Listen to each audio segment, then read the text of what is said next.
ನಿವೇದಿತ ಆಂಗ್ಲ ಮಾಧ್ಯಮ ಶಾಲೆಯಲ್ಲಿ ಅದ್ದೂರಿ ಕನ್ನಡ ರಾಜ್ಯೋತ್ಸವ.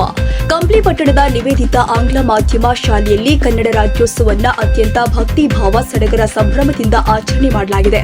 ಕಾರ್ಯಕ್ರಮದಲ್ಲಿ ಶಾಲೆಯ ಮುಖ್ಯಗುರು ಎಚ್ ಮರಿಯಪ್ಪ ಅವರು ಕನ್ನಡ ಧ್ವಜಾರೋಹಣ ನೆರವೇರಿಸಿ ನಂತರ ಕನ್ನಡ ತಾಯಿ ಭುವನೇಶ್ವರಿ ದೇವಿಯ ಭಾವಚಿತ್ರಕ್ಕೆ ಪೂಜೆ ಸಲ್ಲಿಸಿದ್ದಾರೆ.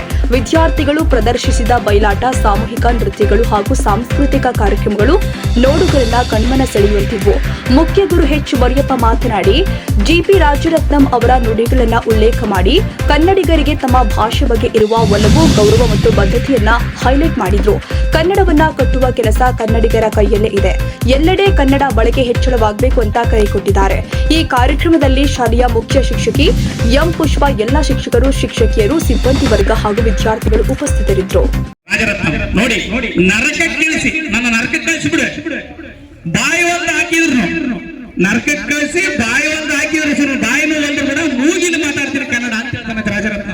ಅಂತ ಕನ್ನಡ ನಾಡು, ಅದಕ್ಕೆ ಹೇಳ್ತಾರೆ ಎಲ್ಲಾದರೂ ಇರು, ಎಂತಾದರೂ ಇರು, ಎಂದೆಂದಿಗೂ ಕನ್ನಡವಾಗಿರು ಅಂತ ಹೇಳ್ತಾರೆ. ಕನ್ನಡ ಮಣ್ಣು, ಕನ್ನಡದಕ್ಕಾಗಿ ಬಹಳಷ್ಟು ಜನ ನೋಡಿ, ಇವತ್ತು ಕನ್ನಡದವರಿಂದ ನಮಗೆ ಹಲವಾರು ಸಾಹಿತ್ಯಗಳಾಗಿರ್ಬೋದು, ಕಾದಂಬರಿಗಳಾಗಿರ್ಬೋದು, ಕವನಗಳಾಗಿರ್ಬೋದು.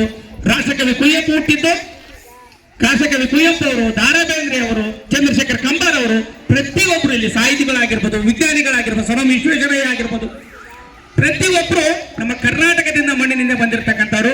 ಹಾಗೆ ನಮ್ಮ ಕನ್ನಡದ ತುಂಗಭದ್ರಾ ಅಣೆಕಟ್ಟು ನೋಡಿದಿರಲ್ಲ, ಡ್ಯಾಮ್ ಗೊತ್ತಿದೆ ತಾನೆ, ಎಷ್ಟು ಫೇಮಸ್ ಆಗಿದೆ. ಹಂಗೆ ನಾವು ಕನ್ನಡ ಭೂಮಿಯಲ್ಲಿ ಹುಟ್ಟಿದೀವಿ. ಕನ್ನಡವನ್ನ ಋಣ ತೀರಿಸಲಿಕ್ಕೆ ನಮ್ಮ ಕೈಲಂತೂ ಈಗ ಆಗಲ್ಲ. ಈಗ ಇಂದಿನ ಕಾಲದಲ್ಲಿ ಕನ್ನಡಕ್ಕೆ ಬಹಳಷ್ಟು ಹೆಮ್ಮೆಯನ್ನ ಕೊಟ್ಟಿದ್ದಾರೆ ನಮ್ಮ ದೇಶಕ್ಕಾಗಿ. ಸಂಗೊಳ್ಳಿ ರಾಯಣ್ಣ ಆಗಿರ್ಬೋದು, ಎಲ್ಲರೂ ನಮ್ಮ ಕನ್ನಡ ನಾಡಿನಲ್ಲೇ ಹುಟ್ಟಿರ್ತಕ್ಕಂಥ ಮೊದಲ ಮಹಿಳೆ ಹೋರಾಟಗಾರ್ತಿ ಎಲ್ಲಿಂದ ಹುಟ್ಟಿದಾಳಪ್ಪ ಅಂದ್ರೆ ಕಿತ್ತೂರು ರಾಣಿ ಚೆನ್ನಮ್ಮ ಇಲ್ಲಿಂದೇ ಹುಟ್ಟಿ, ನಮ್ಮ ಕನ್ನಡ ನಾಡಿನಿಂದನೇ ಎಲ್ಲರೂ ಹುಟ್ಟಿರೋದು. ಅಂತದ ಕನ್ನಡ ಮಣ್ಣಲ್ಲಿ ಹುಟ್ಟಿದವರು, ಕನ್ನಡದ ಒಂದು ಬಿಸಿ ರಕ್ತದಲ್ಲಿ ಬೆಳೆದಿರ್ತಕ್ಕಂಥವ್ರು.